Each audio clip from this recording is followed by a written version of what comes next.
பார்த்து வருகிறோம். சபரிமலை தங்கம் திருட்டு வழக்கில் நடிகர் ஜெயராமுக்கு அமலாக்கத்துறை சம்மன் அனுப்பியிருக்கிறது.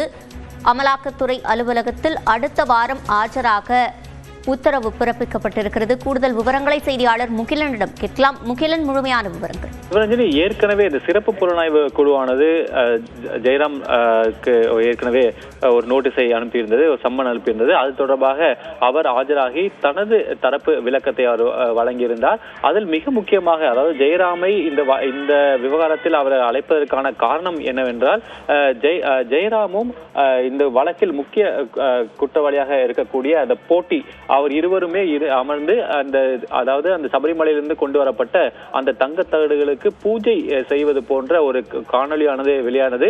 அதைத் தொடர்ந்தே சிறப்பு புலனாய்வு குழு ஜெயராமை அழைத்து அவருக்கு தெரிந்த தகவல்களை அவர்கள் பெற்றனர். தற்போது அமலாக்கத்துறை அவருக்கு சம்மன் வழங்கி இருக்கிறது. அடுத்த வாரம் அவர் ஆஜராக வேண்டும் என்றும் தெரிவித்திருக்கின்றன. ஏற்கனவே அமலாக்கத்துறை இந்த சபரிமலை வழக்கை தன் கையில் எடுத்திருக்கிறது. இதில் ஹவாலா பரிமாற்றங்கள் நடந்திருப்பதாக அமலாக்கத்துறை சந்தேகிக்கிறது. அதைத் தொடர்ந்து நாம் ஏற்கனவே பார்த்திருக்கிறோம், சென்னையில் இருக்கக்கூடிய அந்த ஸ்மார்ட் கிரியேஷன்ஸ் என்ற அந்த தங்க மூலம் பூசும் நிறுவனம், அந்த நிறுவனத்தில் ஒரு சோதனையும் நடத்தியது. அங்கு நடத்தப்பட்ட சோதனை மற்றும் உன்னிகிருஷ்ணன் போட்டி ஆகிய இல்லத்தில் நடத்திய சோதனை ஆகிய இடங்களில் கிடைக்கப்பட்டிருந்த அந்த ஆவணங்களின் அடிப்படையிலேயே தற்போது ஜெயராமுக்கு அந்த சம்மனானது வழங்கப்பட்டிருக்கிறது.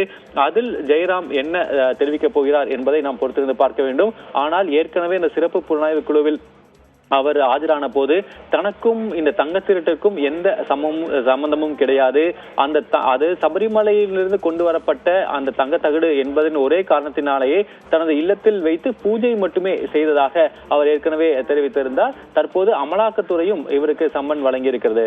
சிவரஞ்சனி, விவரங்களை வழங்கியமைக்கு நன்றி முகிலன்.